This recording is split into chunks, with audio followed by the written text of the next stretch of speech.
Saints 365 is a passion project to glorify God and honor His saints. This project is based upon the book, The Lives of the Saints by Father Alban Butler. February 19th. Saint Barbatus, Bishop. Saint Barbatus was born in the territory of Benevento in Italy, toward the end of the pontificate of Saint Gregory the Great, in the beginning of the 7th century. His parents gave him a Christian education, and Barbatus in his youth laid the foundation of that eminent sanctity which recommends him to our veneration. The innocence, simplicity, and purity of his manners, and his extraordinary progress in all virtues, qualified him for the service of the altar, to which he was assumed by taking holy orders as soon as the canons of the Church would allow it. He was immediately employed by his bishop in preaching, for which he had an extraordinary talent. After some time, made curate of St. Basil's in Morcona, a town near Benevento. His parishioners were steeled in their irregularities, and they treated him as a disturber of their peace, and persecuted him with the utmost violence. Finding their malice conquered by his patience and humility, and his character shining still more bright, they had recourse to slanders, in which their virulence and success were such that he was obliged to withdraw his charitable endeavors among them. Barbatus returned to Benevento, where he was received with joy. When St. Barbatus entered upon his ministry in that city, the Christians themselves retained many idolatrous superstitions, which even their duke, Prince Romuald, authorized by his example, though son of Grimoald, king of the Lombards, who had edified all Italy by his conversion.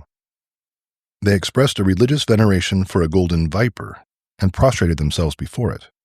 They also paid superstitious honor to a tree on which they hung the skin of a wild beast, and those ceremonies were closed by public games, in which the skin served for a mark at which bowmen shot arrows over their shoulders.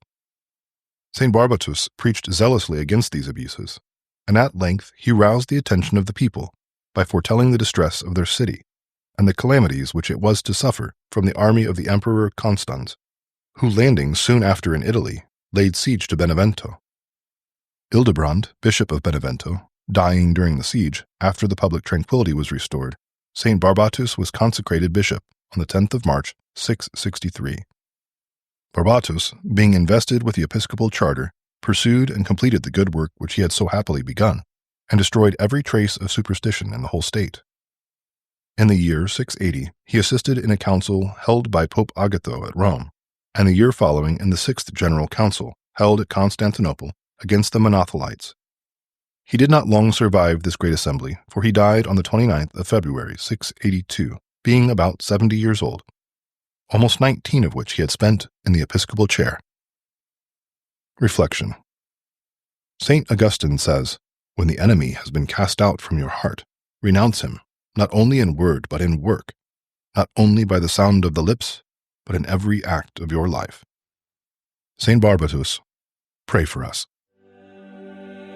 Saints 365 is narrated by Rob Ruler, edited by Josh Bach, and produced by Our Local Parish Productions. Funding for this project is made possible by Catholic businesses. Please go to the business directory at ourlocalparish.com to support these generous businesses. Thank you for listening. God bless.